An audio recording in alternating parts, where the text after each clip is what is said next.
Hi friends, welcome to Aadish சமையல். இன்றைக்கி நம்ம இட்லி தோசைக்கு சூப்பரான சைட் டிஷ்ஷான 2 விதமான சட்னி ரெசிபி தாங்க பார்க்க போகிறோம்.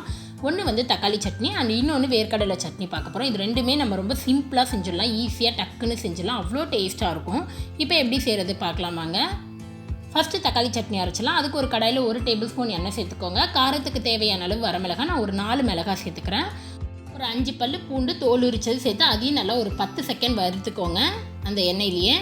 இதோட 3 மீடியம் சைஸ் வெங்காயம், 3 மீடியம் சைஸ் தக்காளி, 2 ஈக்குவல் ரேஷியோவில் எடுத்திருக்கேன். ரஃப்பாக கட் பண்ணியிருக்கேன். நம்ம வந்து வதக்கி அரைக்க தான் போகிறோம், ஸோ அதனால் பொடியாக கட் பண்ணணும்னு அவசியம் இல்லை.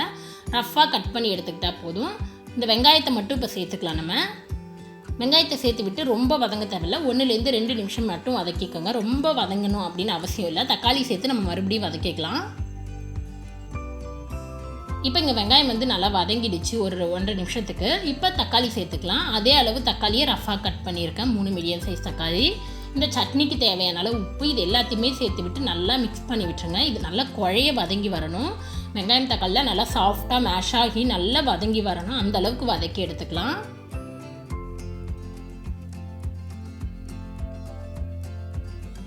இப்போ இங்கே வெங்காயம் தக்காளி பாருங்கள் நல்லா குழைய வதங்கி வந்துடுச்சு. இந்த ஸ்டேஜில் அடுப்பு ஆஃப் பண்ணிவிடுங்க. இந்த அளவு வந்தால் போதும்.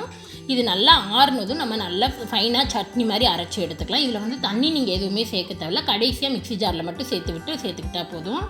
சட்னி நான் ஆற வச்சு இங்கே பாருங்கள் நல்லா அரைச்சி எடுத்துட்டேன். தண்ணி வந்து கடைசியாக அந்த மிக்ஸி ஜாரில் ஒரு 1/4 கிளாஸு கம்மியாகவே சேர்த்து அதை மட்டும் சேர்த்துக்கிட்டேன். இங்கே எண்ணெய் சூடானது ஒரு 2 டேபிள் ஸ்பூன் எண்ணெய் சூடானதும் 1/2 டீஸ்பூன் கடுகு, கொஞ்சம் கருவேப்பிலை சேர்த்து அதை தாளித்து சேர்த்துக்கலாம்.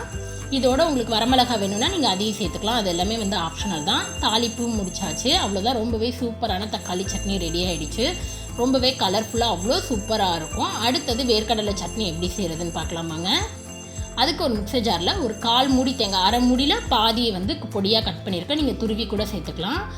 தேங்காய் எவ்வளோ எடுத்திங்களோ அதில் 2 பங்கு வேர்க்கடலை வறுத்தது நல்லா தோல் நீக்கிட்டு சேர்த்துக்கோங்க. ஒரு சின்ன சைஸ் புளி, காரத்துக்கு தேவையான அளவு பச்சை மிளகாய், ஒரு 5 பச்சை மிளகாய், தேவையான அளவு உப்பு, இது எல்லாத்தையுமே சேர்த்து நல்லா அரைச்சி எடுத்துடலாம்.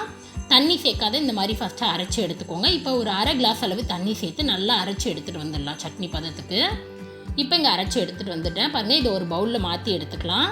இதை வந்து கொஞ்சம் திக்காகவே வச்சுக்க போகிறோம். உங்களுக்கு தண்ணியாக வேணும்னா நீங்கள் கொஞ்சம் தண்ணி சேர்த்து கூட இதுனுக்கலாம். ரொம்ப நான் தண்ணி சேர்க்கல, ஒரு 1/4 கிளாஸ் மட்டும் தண்ணி சேர்த்து அந்த மிக்ஸி ஜாரோடு சேர்த்துக்கிறேன்.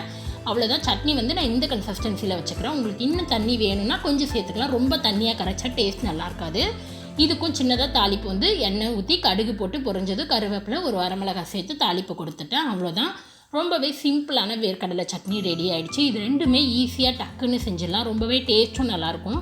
இது கூட நீங்கள் வேறு எது வேணாலும் வச்சு சாப்பிட்டுக்கலாம். அப்படி இல்லைன்னா வெறும் சட்னியை மட்டுமே வச்சு இட்லி தோசை எல்லாத்துக்குமே ரொம்பவே சூப்பராக சாப்பிட்லாம். கண்டிப்பாக இந்த 2 சட்னியும் நீங்களும் ட்ரை பண்ணி பாருங்கள். ட்ரை பண்ணி பார்த்துட்டு எப்படி இருந்ததுன்னு மறக்காத சொல்லுங்கள். நெக்ஸ்ட்டு ஒரு நல்ல ரெசிபியில் உங்களுக்கு பார்க்குறது வரைக்கும் பாய்.